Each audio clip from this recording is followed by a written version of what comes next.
Então, a gente finaliza o capítulo 9 de Mateus, Jesus falando sobre essa grande colheita, que são pessoas que precisavam vir para o reino de Deus, e sobre a pouca disposição de discípulos para ir em nome de Deus, em nome de Jesus agora, e levar o que essas pessoas precisam, o alimento espiritual que essas pessoas precisam.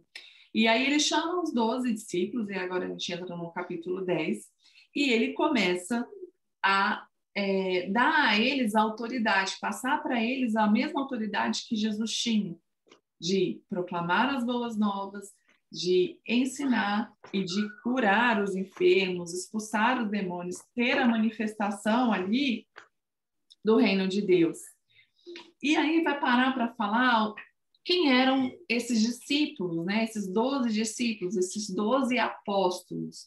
Queria falar sobre o que significa apóstolo. A palavra apóstolo significa enviado. É uma pessoa que ela vai enviada como representante de uma autoridade maior. Então, ela vai para representar alguém de alguma forma. Por que os discípulos ganharam esse nome? Porque ali eles eram representantes do próprio Jesus. Jesus começa a expandir o ministério dele, ele começa a ver que tem muito mais gente do que ele poderia atender, então ele vai e pulveriza esse ministério enviando os seus discípulos. Primeiro ele capacita esses discípulos, dá a eles a autoridade e falam, vão. Então, os discípulos tinham uma vida de convivência com Jesus, né? De observar, de experimentar, de saber dos feitos de Jesus, mas só isso não era suficiente. Eles receberam a autoridade do próprio Jesus para ele fazer. Por quê? Porque o próprio Jesus tinha recebido já toda a autoridade. Ele fala, no final de Mateus, que vai falar que toda a autoridade me foi dada no céu e na terra. E lá, mais uma vez, ele proclama essa autoridade aos seus discípulos, tanto aqueles quanto os que viriam depois e que continuariam esse ministério. Falando no nome de cada discípulo, eu vi aqui uma oportunidade da gente conhecer bem rápido, bem resumidamente, quem eram essas pessoas. Porque a gente fala muito de Pedro, a gente fala muito de João, a gente fala de Judas, mas tem alguns que a gente parece que esquece, né? E nem sabe muito bem de onde que surgiu. Alguns têm poucas informações, mas outros têm uma citação ali ou acolá que, de repente, a gente não vincula, e eu queria gastar um tempinho aqui a gente falando sobre isso. O primeiro discípulo que vai falar aqui é Simão Pedro. O nome de Pedro era Simão, Jesus chamava ele Bar-Jonas, esse prefixo bar, ele quer dizer filho de, então era Simão Bar-Jonas, Simão, filho de Jonas. Bartolomeu também se acredita que para a gente é um nome completo, né? Mas esse bar também vem dessa designação, né? É um prefixo para designar filho. Então, começando por Pedro, depois ele teve o nome dele trocado pelo próprio Jesus por Pedro, que significa pedra, que foi quando ele teve aquela revelação de quem era Jesus, né? Que ele era o Messias, o Filho de Deus. Então, quem era Simão Pedro? Ele era pescador, ele era casado. Como é que a gente sabe que ele era casado? Porque em determinado momento Jesus curou a sogra de Pedro. Se ele tinha sogra é porque ele tinha esposa. Então, sabemos que ele era casado. E ele morava em Cafarnaum, que era a mesma cidade que Jesus morava. Lá em Marcos 1:29 vai ter essa referência, que Pedro morava ali em Cafarnaum. Ele era sócio de João e de Tiago, que também eram pescadores. Então, Pedro, ele era irmão de André, André também era pescador, e eles eram amigos e sócios de Tiago e João. Como é que era essa sociedade? A gente vai falar um pouco de The Chosen de novo. Por que eu vou falar do The Chosen? Porque para quem não sabe, é um aplicativo que tem a história de Jesus e das pessoas que conviveram de Jesus de uma forma muito linda, mas também muito estudada historicamente. E lá mostra, né, que eles faziam sociedade, tinham uma pescaria, então um tinha um barco, o outro usava o barco para pescar, e o pagamento era feito ali na divisão dos peixes e tudo, então existia essa sociedade entre eles. Era irmão de André, que eu já falei, Eles eram originais da cidade de Betsaida, que está lá em João 1,44. Eu separei aqui o mapa para mostrar para vocês.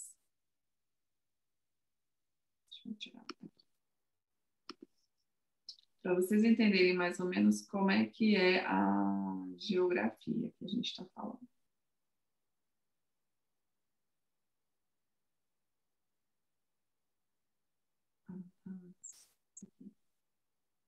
Tomando as coisas para mim, para registrar. Aqui, ó.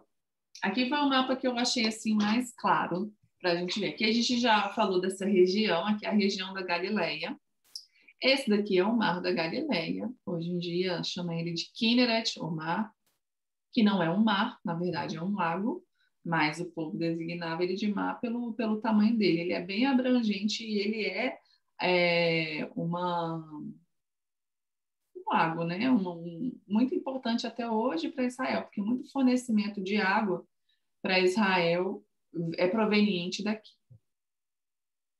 Aqui, ó, as cidades que norteavam aqui o mar. Aqui, ó, Cafarnaum, e atravessando, aqui ficava Betsaida. Então, Pedro e André eram de Betsaida, mas talvez pelo trabalho, pelo desempenho das funções deles, eles foram morar em Cafarnaum, que foi a mesma cidade de Jesus.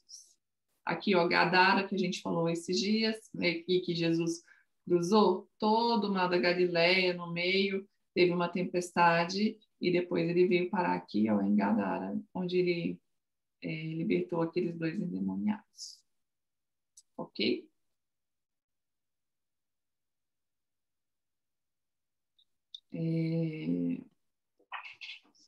Ele foi chamado para ser discípulo de Jesus enquanto ele estava pescando. O que aconteceu?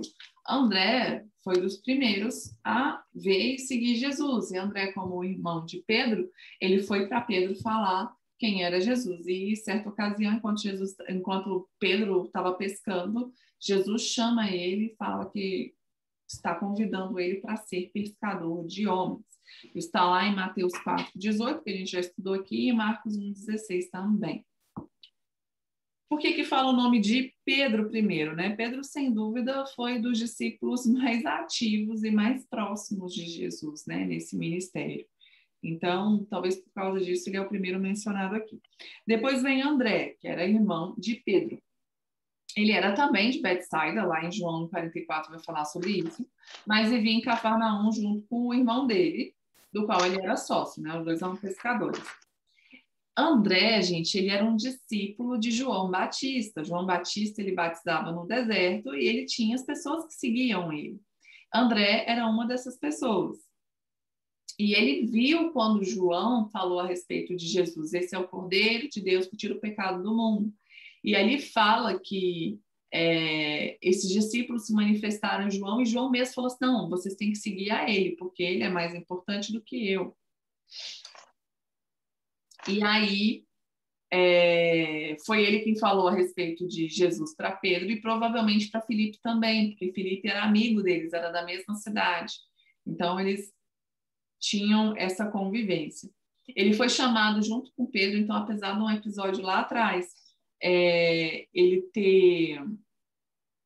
Isso está em João 1, gente, esse episódio que eu estou falando. Ele ter passado a seguir Jesus, ouvir as palavras de Jesus, passou um dia todo com ele, foi no mesmo dia que Pedro foi chamado, que André também foi chamado para se tornar um discípulo. Enquanto eles estavam pescando. Foi também André, gente, que trouxe aquele rapaz que tinha 5 pães e 2 peixinhos, quando Jesus fez a primeira multiplicação, lá em João 6:8. Então, André também aparece nessa cena, quando Jesus fala, onde que a gente vai, como é que a gente vai fazer para alimentar a multidão e tal? Aí, Filipe, né, a gente vai falar dele aqui, ele fala assim, não tem como, né, nem que tivesse tantos centenas de reais de dinheiros, a gente não conseguiria alimentar toda essa multidão. E aí surge André com esse rapaz, criança ou jovem, que tinha os 5 pães e 2 peixinhos, que foi a semente para a primeira multiplicação dos pães. Depois vai falar de Tiago, filho de Zebedeu. Tiago também era pescador, e aí ele era sócio de Pedro e de André. Ele era irmão de João. João é mencionado depois, acredita-se, porque João era mais novo que Tiago. E acredita-se que os dois eram filhos de Salomé. Por quê? Porque lá em Marcos 15:40 e em Mateus 27:56 vai falar das mulheres que seguiam Jesus e que foram lá ver o corpo dele. Aí tinham as Marias e tudo, e vai dando uma designação. Quando a gente junta esses dois textos, o que um omite e o que o outro fala, dá a entender que a Salomé era a mãe dos filhos de Zebedeu. É o que fala lá aqui em Mateus 27:56. Então, em Marcos vai falar Salomé, nessa passagem de Mateus vai omitir Salomé e no lugar vai falar a mãe dos filhos de Zebedeu. Por isso que chega-se a essa conclusão de que ele era filho dessa Salomé e que a mãe dele também era uma seguidora de Jesus. O pai dele, Zebedeu, ele tinha barcos e empregados. Então, isso denota que eles deviam gozar de uma boa condição financeira. Lá em Marcos 1:20 fala isso, que eles deixam os barcos com o pai e os empregados do pai. Então, analisando o contexto de época, a gente pode denotar que eles tinham uma boa condição financeira. Ele era chamado de filho do trovão, provavelmente por causa do temperamento deles. Os dois eram chamados de filhos do trovão. E por que acha que é em relação ao temperamento deles? Quando eu li a Bíblia, eu falava assim, nossa, eu não sei se filhos do trovão é por causa de quem o pai dele era ou por causa deles. Mas lá em Lucas 9:54, vai mostrar uma situação que as pessoas rejeitam Jesus. E tanto Tiago quanto João vão falar assim, Senhor, você quer que a gente ore para que caia fogo do céu sobre eles? E aí a gente vê um pouco do que era o temperamento deles, impulsivo, talvez vingativo, e pode-se dizer que esse apelido Filhos do Trovão era por causa do temperamento que tanto Tiago quanto João tinham. Ele e o irmão, eles almejavam uma posição privilegiada no reinado de Jesus, como a gente já falou aqui, a expectativa que muitos dos discípulos tinham é que Jesus, não Jesus, o Messias prometido, viria para tomar o governo que estava subjugando o povo de Israel, que nesse caso era Roma. Então, Roma, apesar de não estar escravizando eles literalmente, podia cobrar os impostos, podiam restringir a liberdade deles. Então, eles estavam na expectativa de um Messias político, um Messias que iria trazer esse nível de libertação. Então, Tiago e João, almejando esse reinado, eles já queriam se garantir para que eles tivessem um bom cargo comissionado no nosso linguajar de hoje, né? Olha, permita que eu sente a sua eu quero ser seu conselheiro e eu quero ser seu chefe de gabinete, mais ou menos isso que os dois queriam se garantir. E Jesus fala para eles, fala assim, olha, vocês não cogitam das coisas de Deus, né? Vocês estão cogitando das coisas aqui da terra, vocês estão achando que o meu reino é terreno, mas o meu reino está muito além disso e não diz respeito a mim quem vai escolher isso. Em uma determinada passagem mostra Tiago e João fazendo esse pedido, em outra passagem mostra a mãe deles fazendo esse pedido. Talvez os três juntos estavam ali conjecturando para conseguir essa posição privilegiada. Isso está lá em Marcos 10:35. E esse Tiago, gente, não é o autor do livro de Tiago, que tem lá depois de Hebreus, quase no finalzinho da Bíblia. Esse Tiago foi um discípulo de Jesus, ele é historicamente responsável por espalhar o evangelho em várias regiões, mas aquele Tiago que escreveu o livro de Tiago depois de Hebreus não é esse Tiago. Você acredita que aquele Tiago era um irmão de Jesus? A Bíblia fala dos irmãos de Jesus, um deles era Tiago, e a autoria do livro de Tiago é atribuída a esse outro Tiago, não discípulo. Depois eu vou falar de João. João também era pescador, e aí era sócio de Pedro, de André, e do irmão dele, Tiago, né? Era filho de Zebedeu também, provavelmente Salomé, essa mesma referência. E por causa da situação profissional de seu pai, eles deviam ter uma boa condição de financeiro. Antes, ele era conhecido como filho do trovão, por causa dessa referência, né? Essa referência Filhos do Trovão está lá em Marcos 3,17, e a referência do temperamento que eu já citei aqui para vocês. Mas depois, João ficou conhecido como discípulo do amor, e até hoje a gente chama ele de discípulo do amor. Quando João escreveu o livro, o Evangelho de João, ele já era uma pessoa transformada, ele já era uma pessoa que tinha tido um encontro com Jesus, já tinha recebido o Espírito Santo, e a gente vê tanto amor que João derrama na escrita do Evangelho dele. Ele se designa como discípulo a quem Jesus amava.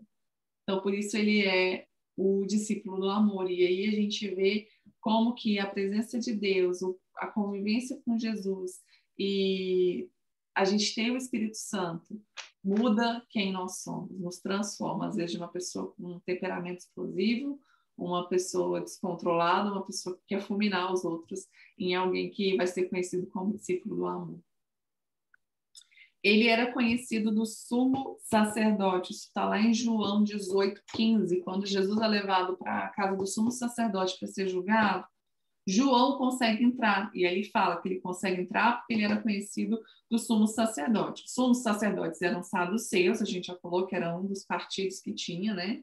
Os saduceus, eles compunham essa família sacerdotal e eram as pessoas mais importantes da sociedade ali naquele momento, tanto de questão de poder aquisitivo, como na questão da autoridade religiosa. Então, o fato de João ser conhecido do sumo sacerdote pode também ser justificada por essa questão do pai dele ter uma boa condição financeira e talvez tivesse trânsito ali dentro daquela alta sociedade.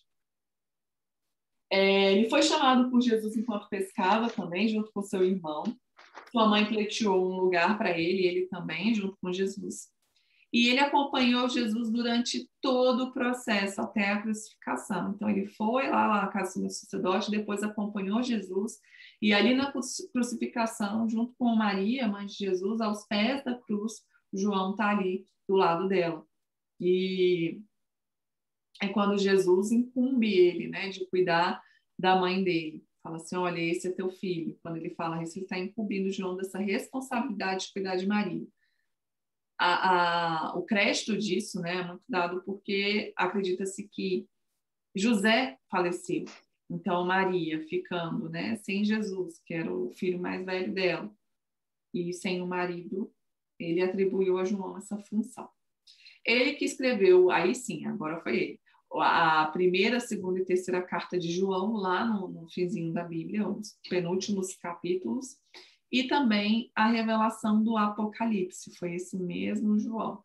É muito legal a gente também procurar, gente, não só, eu quis relatar aqui muito contextualizado na Bíblia, mas é muito legal a gente descobrir como é que foram a vida deles também depois de tudo isso, né? Como é que João foi parar na ilha de Patmos? Na verdade, ele estava lá exilado, porque a história conta que tentaram de todas as formas matar João, não conseguiram, e aí ele foi exilado lá na ilha de Patmos. E alguns dos discípulos têm os registros de como eles morreram, de como é que foi a trajetória deles na pregação do Evangelho, e isso é muito interessante de ver. Um livro que eu recomendo, que ele é bem histórico e muito interessante, ele começa fazendo um relato desses primeiros discípulos, é o livro dos Mártires, do John Foxe. Eu já indiquei ele aqui para vocês e indico mais uma vez, porque é muito interessante descobrir essa história. Depois vem Filipe. Filipe era conterrâneo de Pedro e André, ele também era de Betsaida, dessa cidade que eu mostrei. Ele foi chamado por Jesus no caminho para a Galileia, então quando Jesus estava indo para a Galileia, chamou ele, está lá em João 1,43, e foi quem falou sobre Jesus para Natanael. Então a gente vê que todos eles estavam dentro de uma comunidade, de um grupo de relacionamento. Pedro, irmão de André, que são sócios de Tiago e João, que eram conterrâneos de Filipe, provavelmente amigos, muito amigos. Filipe, que era amigo de Natanael, que também foi chamado, e vai criando essa rede de relacionamentos. Isso eu vejo o quê, gente? O evangelho ele vai se manifestar dessa forma, no meio dos nossos relacionamentos. Tem uma palavra que se usa muito, que chama oikos. Oikos, em grego, significa casa, significa essa convivência. Então, nós temos que saber que Deus vai nos levantar para falar e demonstrar o evangelho no meio desse nosso grupo de convivência. Na forma como a gente trata as pessoas, na forma como a gente revela Jesus, no nosso procedimento. Isso vai atraindo as pessoas. E é claro que também existem pessoas que não são do nosso convívio, que também vão ser chamadas, que também vão passar por um processo que nós podemos ser usados para levá-las ao conhecimento de quem é Jesus. Depois vai falar aqui de Bartolomeu. Bartolomeu acredita que seja o mesmo Natanael lá de João, porque nos outros livros vai falar de Bartolomeu e não fala de Natanael, e em João fala de Natanael. Então, por isso que se acredita que esse nome Bartolomeu seja um nome de designação de filiação, né? Tipo, filho do Ptolomeu, sei lá como é que seria o nome do pai dele.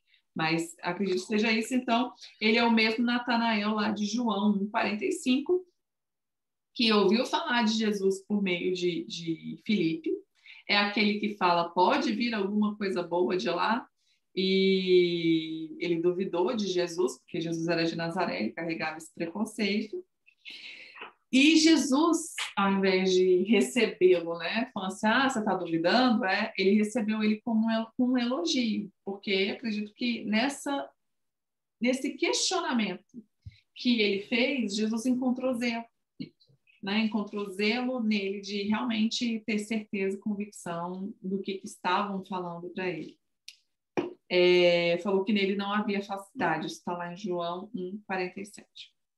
E ele era de Caná, na Galileia. Bartolomeu, ou Natanael, era de Caná, na Galileia. Isso fala lá em João 21, versículo 2. Depois vai falar de Tomé. Tomé, quem sabe qual é a fama de Tomé?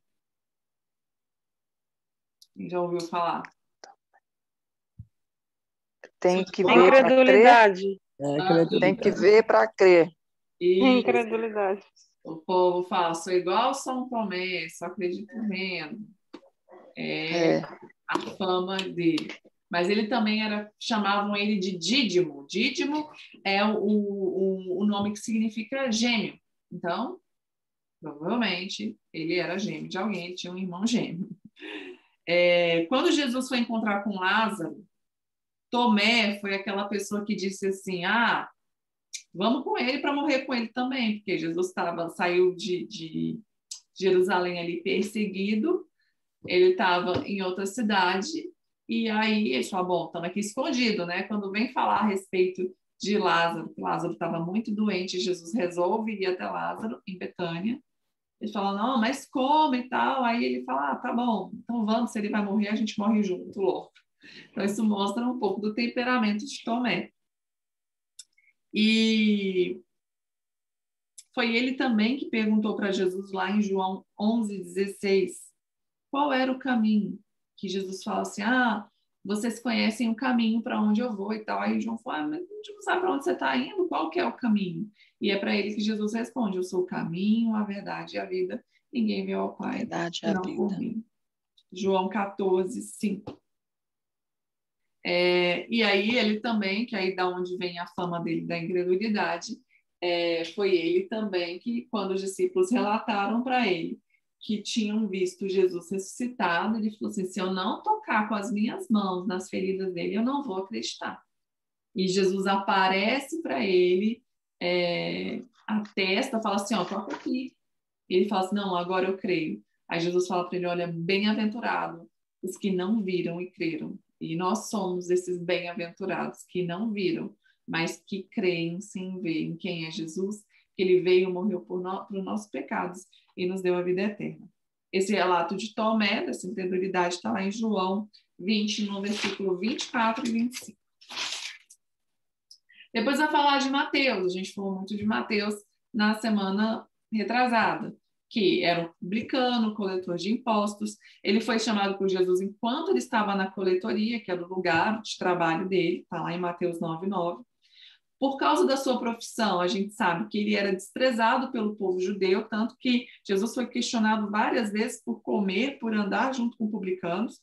Ele chamou um para ser discípulo dele, e ele era considerado traidor por causa disso, porque ele estava servindo a uma terra estrangeira para explorar o seu próprio povo. Então, isso dentro do povo judeu não era admissível. Por causa da profissão dele, ele devia ter um alto nível de instrução, porque os publicanos, eles trabalhavam ali com as contas, com um tipo de gestão, né?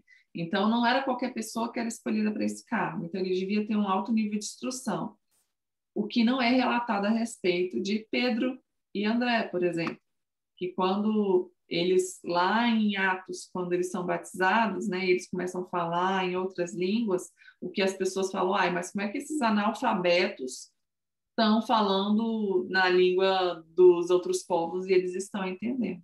Então, Jesus chamou todo tipo de pessoa para seguir ele. Na verdade, o que importa é o coração dessas pessoas, né? E Mateus teve um coração disponível para seguir Jesus.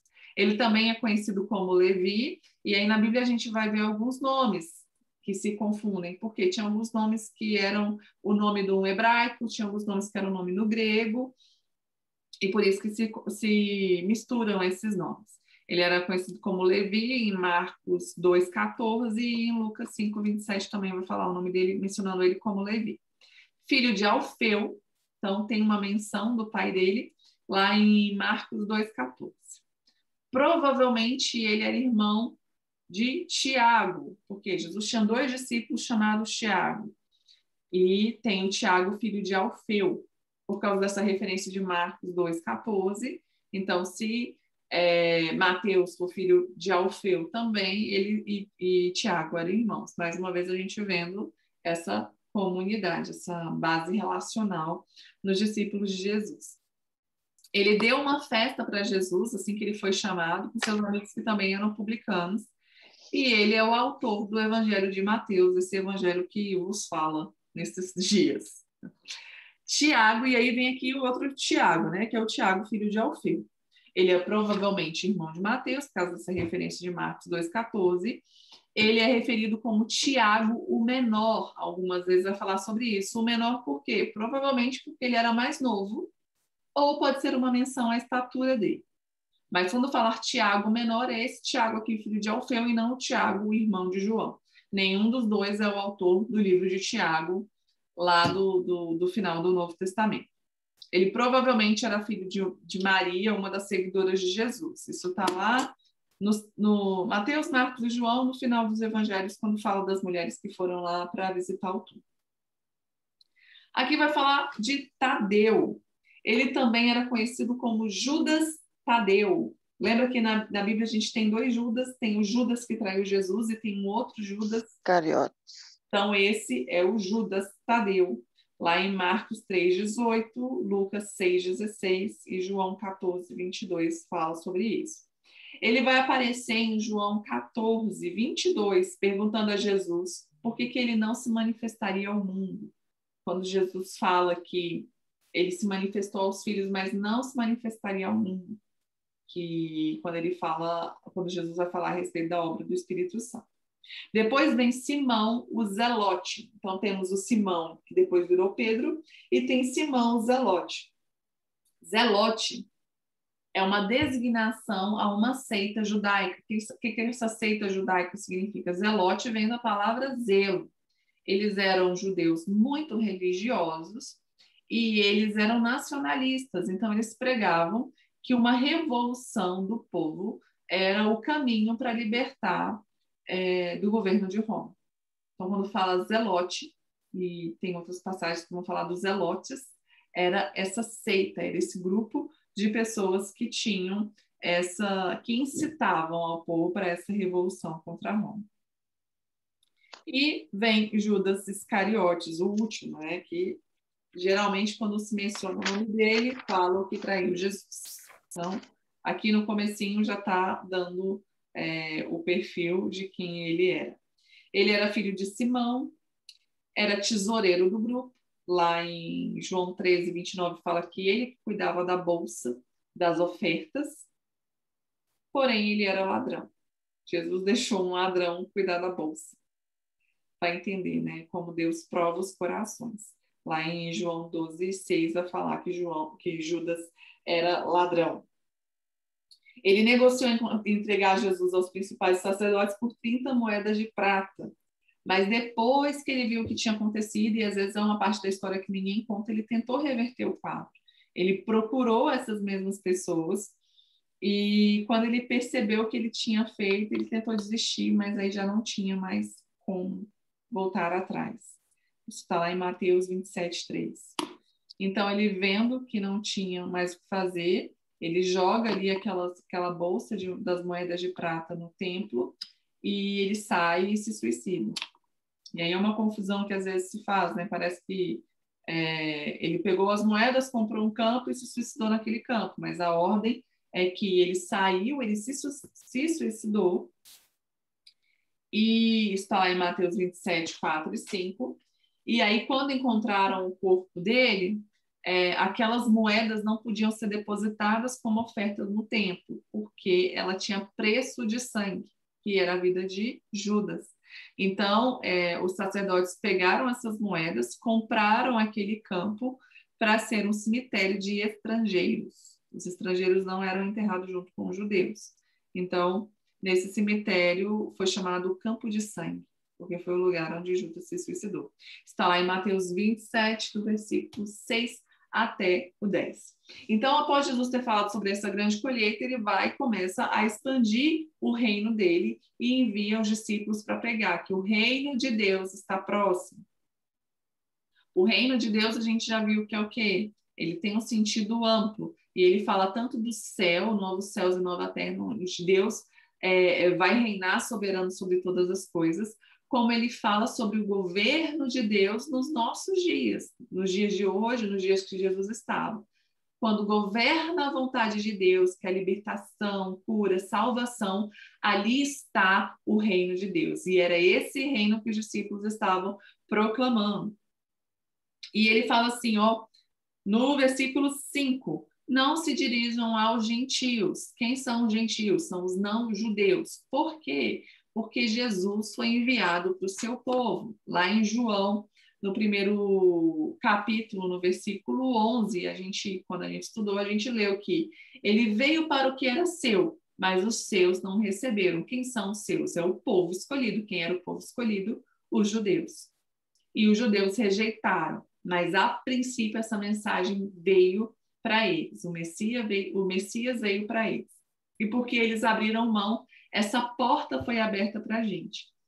Quem quiser entender sobre isso, eu não vou ler aqui, porque não vai dar tempo da gente adentrar profundamente nisso, mas Romanos 11 fala especificamente sobre isso aqui que eu estou falando. Sobre o fato de Jesus ter vindo para o povo judeu ter rejeitado, e isso ter aberto a porta para os gentios. Se o povo judeu não tivesse rejeitado, a gente não teria chance?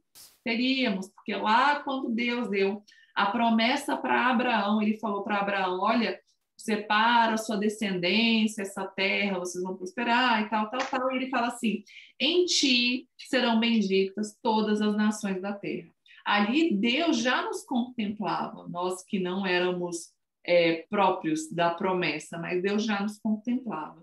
Então, essa foi a forma que Deus decidiu fazer, usando da rejeição do próprio povo dele para abrir a porta para um povo que não era povo, que somos nós, os gentios. Por isso, essa orientação, não se dirijam aos gentios.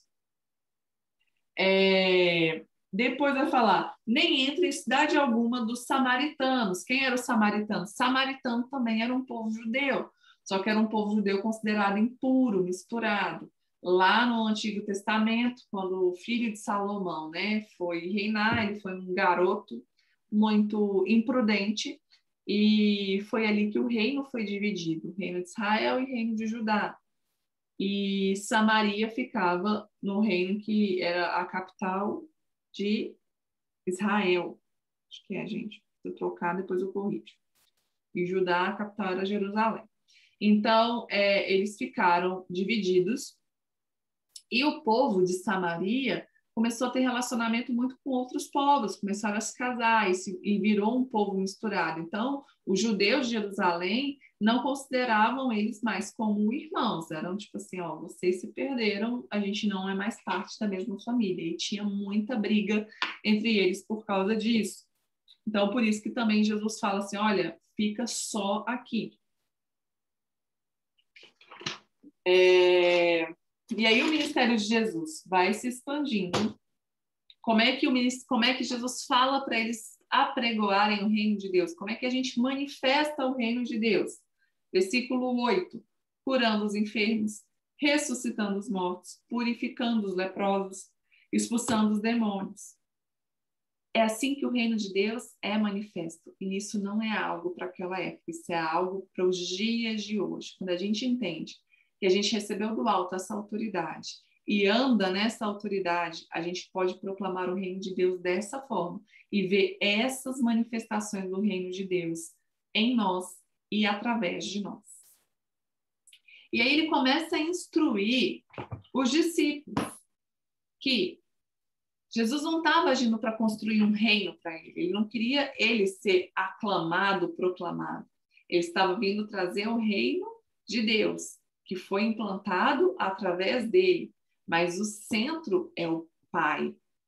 E aí ele fala para os discípulos, olha, vocês receberam de graça, deem de graça. Vocês estão indo, vocês vão receber autoridade. O povo vai se voltar para vocês, assim como o povo se voltou para Jesus, as multidões começaram a seguir Jesus, mas ele ensina, fala assim, olha, não visem lucro com o evangelho não é para dar lucro, o evangelho é para trazer vida e salvação para as pessoas.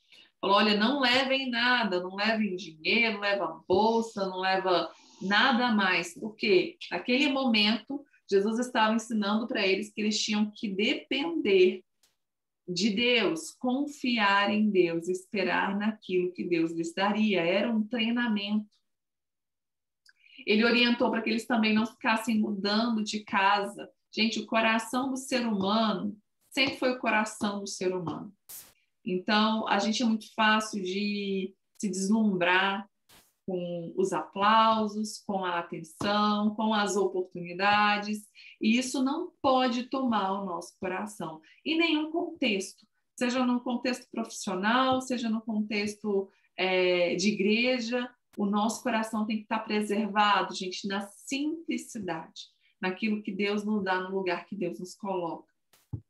Então, ele orientou que eles não ficassem mudando de casa por causa disso, ficar escolhendo a casa que tem comida melhor, a casa que tem mais conforto. Não, se você chegou lá e essa pessoa te recebeu, honre essa pessoa, honre essa hospitalidade e permaneça ali.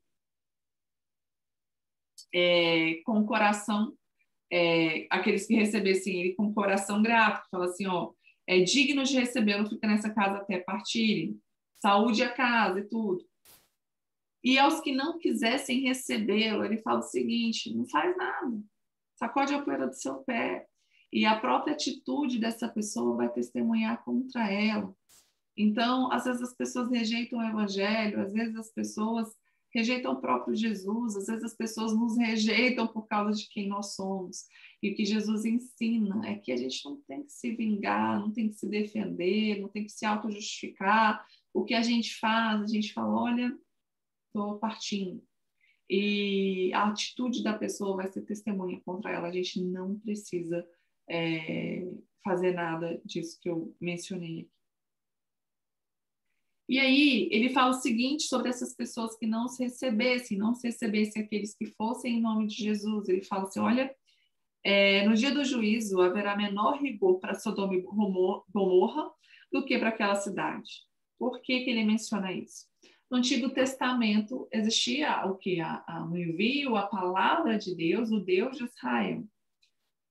Sodoma e Gomorra caíram na perversidade, por isso foi uma cidade que foi destruída, né? Foi fulminada, caiu fogo do céu e acabou com a cidade. Por que eles seriam piores do que a própria Sodoma e Gomorra? Porque Sodoma e Gomorra não tinham a própria revelação do Filho de Deus. E nesse momento aqui, a palavra, o reino de Deus, o próprio Filho de Deus estava ali manifesto. Então, existe uma cobrança muito maior para quem vive nesse tempo em que tem a revelação de Jesus, do que para aqueles que não tinham essa revelação. Então, se Sodoma e Gomorra foram destruídas por causa da maldade deles, sem nem mesmo conhecer Jesus, quanto mais aqueles que tiveram oportunidade, e isso serve para nós também, quando rejeitarmos a palavra do próprio Filho de Deus. E aí Jesus fala o seguinte, olha, eu estou enviando vocês como ovelhas entre lobos. Ele está falando que, olha, estou enviando vocês para um ambiente muito hostil. Vocês não vão ser de cara bem recebidos ou aclamados. Vai ser um ambiente muito hostil. E qual é o conselho que Jesus dá? Para que eles sejam prudentes como as cobras e inofensivos como as pombas. Isso parece um pouco contraditório, falar para você ser cobra e você ser pomba ao mesmo tempo. Mas isso aqui, Jesus está dando orientação para eles. A cobra é um animal astuto, um animal atento, sabe da onde está vindo, percebe o que se movimenta. Então, quando ele fala prudente, ele fala para você ter atenção. Mas ele fala o seguinte, inofensivos como as pombas. Então, seja prudente, mas não seja uma pessoa maldosa, não seja uma pessoa que boicota os outros por causa da sua expertise. A sua expertise não é para fazer o mal. Esperto, mas sem fazer julgamentos precipitados. Então, ele fala, não seja bobo, mas não perca a sua simplicidade. Isso diz mais sobre defesa do que sobre ataque. Às vezes a gente pensa no ataque, mas isso está dizendo mais, olha, fica atento, mas você não precisa atacar, porque a gente sabe que a gente tem um que guerreia por nós. Então, a gente tem que tirar da cabeça esse ímpeto que a gente tem de se vingar, de se defender, de se justificar e deixar que Deus faça isso por nós. Lá em Romanos 16, 19, tem um versículo que combina muito com essa orientação de Jesus. Esse versículo fala assim, ó, que nós temos que ser sábios em relação ao que é bom e sem malícia em relação ao que é mal. Não seja sábio, mas não cultive malícia no seu coração. E aí Jesus começa a falar da perseguição que viria para o seu povo. E ele começa a descortinar diante deles o que seria a perseguição para todos aqueles que seguissem ele. Que eles seriam presos, que eles seriam levados diante dos governadores e reis. E fala o seguinte, ó, no 18. Por minha causa, vocês serão levados à presença de governadores e reis como testemunhas a eles, aos gentios.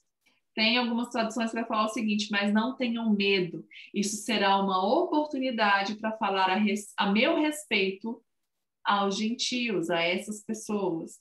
Então, quando a gente entende que a gente está no centro da vontade de Deus, vivendo o propósito de Deus, até as perseguições, elas, na verdade, se tornam parte do propósito. Elas se tornam uma oportunidade de proclamar quem Jesus é. Entender que Deus está cuidando de nós, está no controle de tudo, nos faz encontrar razão e propósito, até mesmo no nosso sofrimento, até mesmo na perseguição. Mesmo na perseguição, continue dependendo de Deus, continue confiando que Ele está cuidando de você. Naquela hora, ele fala assim, ó, não se preocupem, porque vai ser dado o que vocês vão dizer, porque vocês não estão falando por vocês, né? Vocês estão falando pelo Pai. Então, quando a gente trabalha para o Pai, a gente é funcionário dele, mas a gente é muito mais que isso, a gente é amigo, a gente é filho.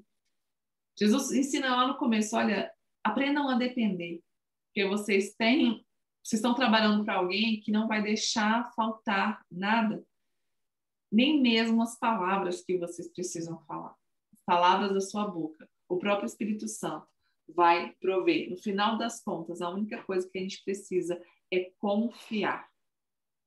Deus não precisa de defensores. Quantas vezes a gente quer se levantar para defender Deus? E a gente, nos nossos próprios argumentos, na nossa própria ira, a gente acaba dando um mau testemunho, querendo dizer que está defendendo o nome de Deus. Deus não precisa de defensores, Ele procura pessoas que sejam obedientes. E Ele vai dar aquilo que a gente precisa falar. Então, a gente tem que ter muito cuidado para esses momentos de julgamento, esses momentos de apontamento.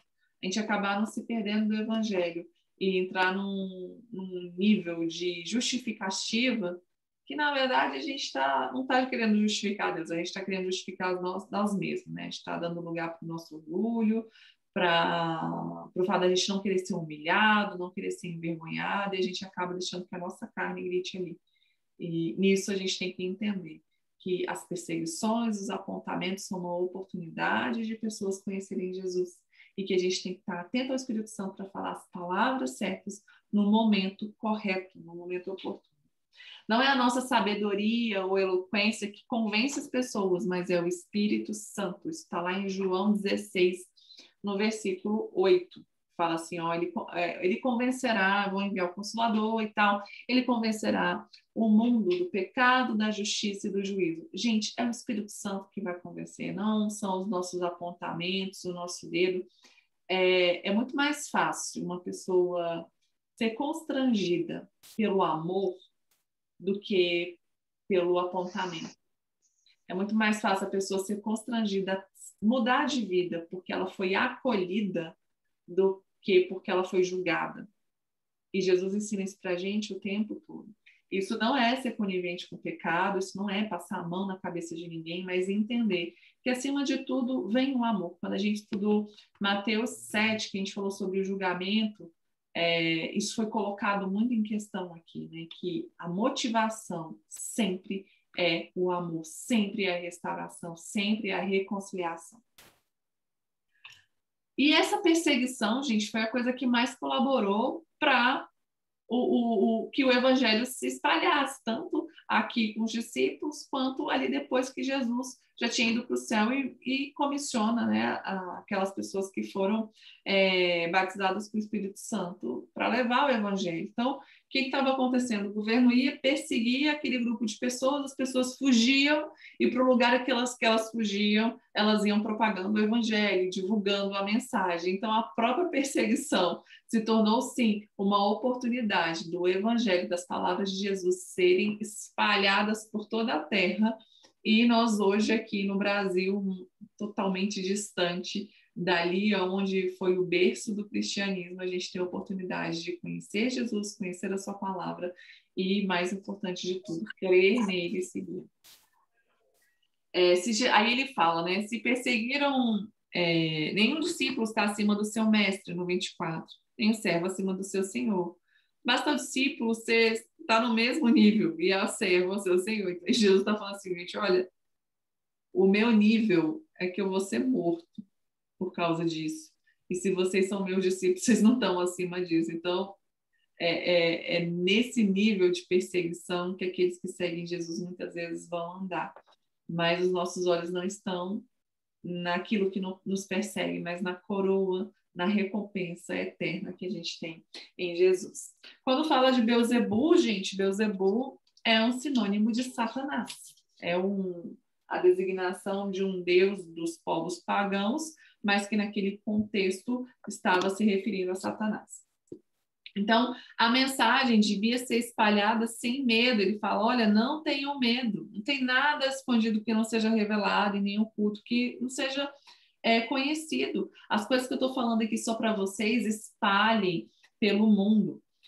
O que é sussurrado nos seus ouvidos, proclamem no telhado. Lembra que a gente falou, acho que foi na semana anterior também, que a gente falou a respeito do telhado, quando a gente falou do paralítico que foi colocado na casa de Jesus pelo telhado, e que o telhado era uma área útil da casa. Aqui também é uma coisa que mostra isso. O telhado era um lugar onde eram dados anúncios importantes para a cidade. E Jesus está falando, olha, esse é um anúncio importante.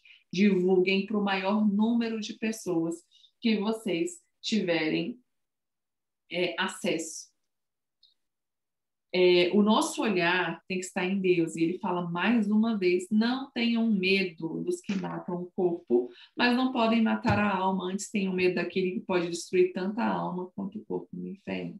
Está falando, olha, tudo que o homem puder te fazer, toda perseguição que você puder viver e encarar nessa terra, ela uma hora vai acabar, ela é temporária.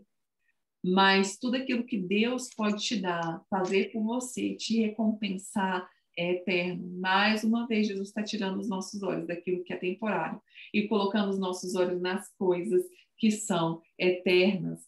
E ele, tirando o medo de todos nós, ele fala assim, olha, os pardais valem tão pouco, né? Uma moedinha só, mas nenhum deles está voando e de repente é surpreendido e cai no chão.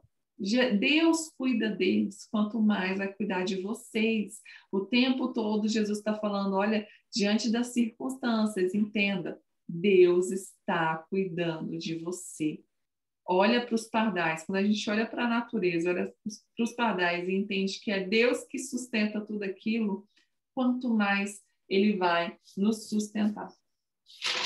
Nós temos muito mais valor do que eles. Deus está cuidando de nós. E ele vai falar o seguinte, olha, quem me confessar diante dos homens, eu também confessarei diante do Pai que está nos céus. A nossa proclamação, gente, ela tem que ser pública. A gente tem uma vida em secreto com Deus, mas a gente tem uma vida em público com Deus. A nossa vida precisa proclamar quem é Jesus. Quando a gente esconde isso, quando a gente se envergonha disso, a gente também traz vergonha em Jesus a nosso respeito.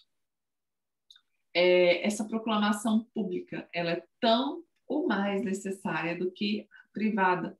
Na privada que a gente é alimentada, na privada que na nossa vida privada ali, que eu digo, quando Jesus fala, fecha a porta do seu quarto e fala com o seu Deus que está em secreto. Ali é o momento em que a gente de fato conhece a Deus, em que de fato a gente sabe quem nós somos nele. Isso é essencial, porque você não pode proclamar algo que você não conhece.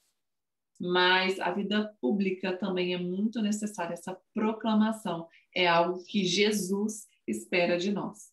Quando nós nos envergonhamos de Jesus, ele também se envergonha de nós.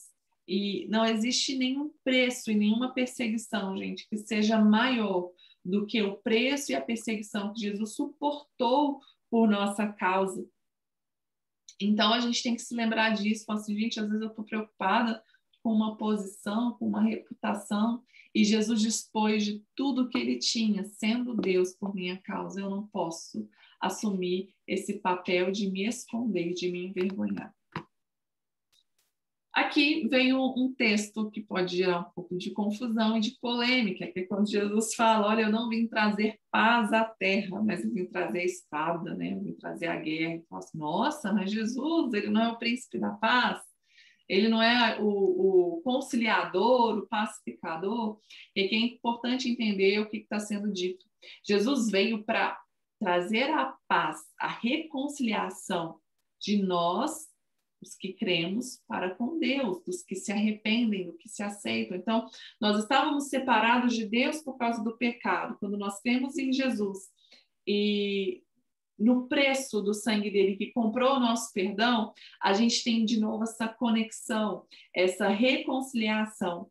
Mas ele veio trazer guerra e divisão, que é o que está mencionando aqui, com o padrão desse mundo, com o pecado, com a ganância, com o egoísmo. E isso ele veio sim trazer divisão, isso ele veio sim trazer separação. E aí, quando ele menciona esses laços familiares, e no 37 também ele vai falar que quem ama pai ou mãe mais que a mim não é digno de mim, ou filho ou filha, ele está demonstrando que os nossos, a nossa fidelidade a Deus, ela está acima, inclusive, dos nossos laços familiares. Eu tive situação, gente, de uma vez eu fui evangelizar um colega de escola e ele falava que não queria aceitar o evangelho, que ele cria, que ele sabia que era verdade, mas que os pais dele, ele sabia que os pais dele jamais se converteriam e que ele não gostaria de ir para o céu sabendo que os pais dele e a família dele iriam para o inferno. Fatos reais, gente. Isso aqui é uma demonstração disso que Jesus está falando. É alguém que amou mais esses vínculos terrenos e passageiros do que o que é eterno, do que o próprio Deus, do que a própria revelação de quem é Jesus. E é nisso aqui que Jesus está falando.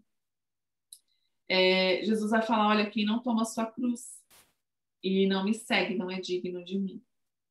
Em outros textos que também tem essa menção de cruz, a gente falou o que significa, né, essa palavra, né? Cruz, no Novo Testamento judaico, ele é traduzido como estaca de execução. quando Jesus foi crucificado, ele levou um pedaço de madeira horizontal, o vertical ficava lá no lugar da crucificação.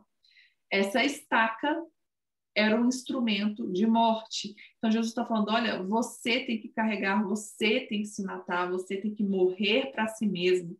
Cruz, às vezes a gente tem mania de falar, essa é a minha cruz. Não é um problema, não é um karma na nossa vida. Mas quando a gente fala ir para a cruz, se crucificar, é quando a gente sacrifica as nossas vontades, os nossos desejos, os nossos pecados e decide viver uma vida que honre a Deus. Nós somos chamados para morrer por Cristo. E tem um versículo que eu acho que eu posso dizer que é o meu versículo preferido da Bíblia, que foi a revelação disso, que nós somos chamados para abrir mão da nossa vida, porque nós fomos comprados por alguém que abriu mão da vida dele por nossa causa. É lá em 1 Coríntios 5,15 que diz o seguinte: e ele morreu por todos, para que aqueles que vivem não vivam mais para si mesmos, mas para aqueles que por eles morreu e ressuscitou. Jesus morreu para que a gente não vivesse mais para as nossas próprias vontades. E mais uma vez aqui no 38 e 39, ele vai falar sobre isso, né? Que quem perde a sua vida encontra a verdadeira vida, que é Jesus. E, então, ele vai falar sobre a questão da receptividade do reino de Deus, das pessoas que são enviadas por ele e em nome dele. E ele fala assim, olha, quem recebe vocês, recebe em mim, quem me recebe, recebe aquele que me enviou. Se eu trato bem alguém que vem em nome de Jesus, eu estou tratando bem o próprio Jesus. Se eu estou tratando bem o próprio Jesus, eu estou tratando bem o próprio Pai. Aqui vai falar que quem recebe um profeta porque é profeta, receberá galardão de profeta, galardão é recompensa. E quem recebe um justo porque ele é justo, por causa disso, ele vai receber a recompensa de um justo. E se você der um copo d'água a qualquer um desses pequeninos, porque é meu discípulo, eu lhes asseguro que você não perderá a sua recompensa. Nós somos recompensados, não só por servir ao Senhor, mas também por tratar bem aqueles que estão ao seu serviço. Mais uma vez, servimos a Deus servindo pessoas, todas as pessoas, e recebemos uma recompensa quando nós servimos aquelas pessoas que são enviadas para manifestar o reino de Deus. Finalizamos o capítulo 10. Semana que vem eu comecei a escrever sobre o 11, mas eu achei melhor a gente deixar um capítulo, não fazer mais os capítulos quebrados, até porque quando a gente enviar o vídeo lá para o YouTube fica mais fácil de acompanhar.